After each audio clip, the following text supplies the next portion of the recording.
120 words per minute. Get ready. Start.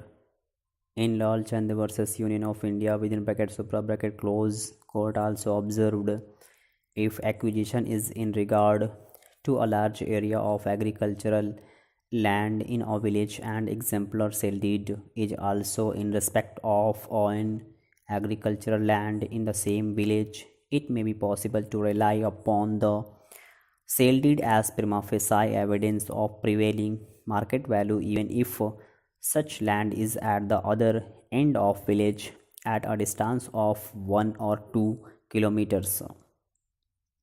But the same may not be appropriate where acquisition relates to plots in a town or city where every locality or road has a different value.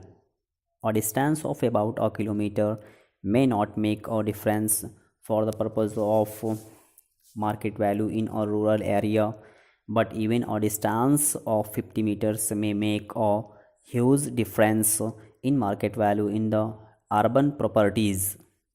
Thus, distance between two properties to nature and situation of property, proximity to the village or a road, and several other factors may all be relevant in determining market value.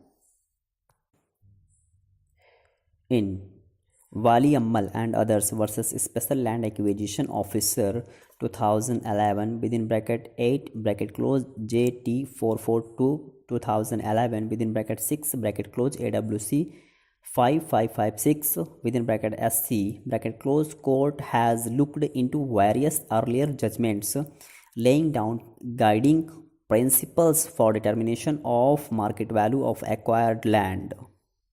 Court has observed that comparable sales method of valuation is preferred since it furnishes evidence for determination of market value of acquired land at which a willing purchaser would pay for acquired land if it had been sold in open market at the time of acquisition. However, this method is not always conclusive and there are certain factors which are required to be fulfilled, and on fulfillment of those factors compensation can be determined.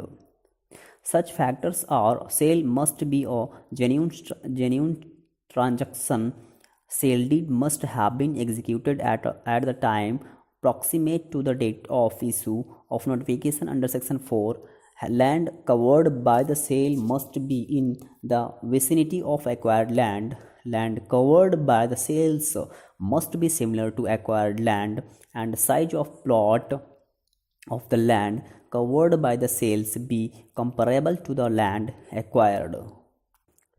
If there is dissimilarity in regard to locality, shape and size or nature of land, court can proportionately reduce compensation depending upon disadvantages attached with the acquired land.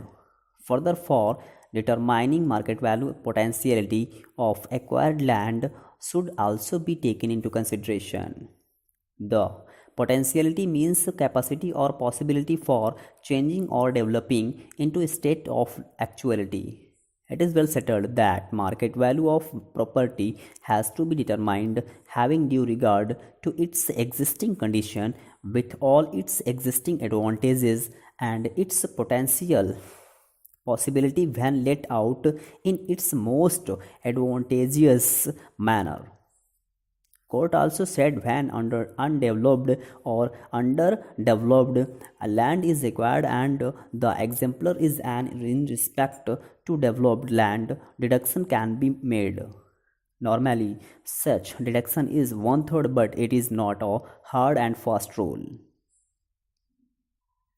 In Bhopal Singh and others versus State of Haryana within bracket 2015 bracket close 5 SCC at 01 2015 within bracket 3 bracket close AWC 2369 within bracket SC bracket close, while the above principles laid down in various cases were reiterated, court in para 18 of judgment said law.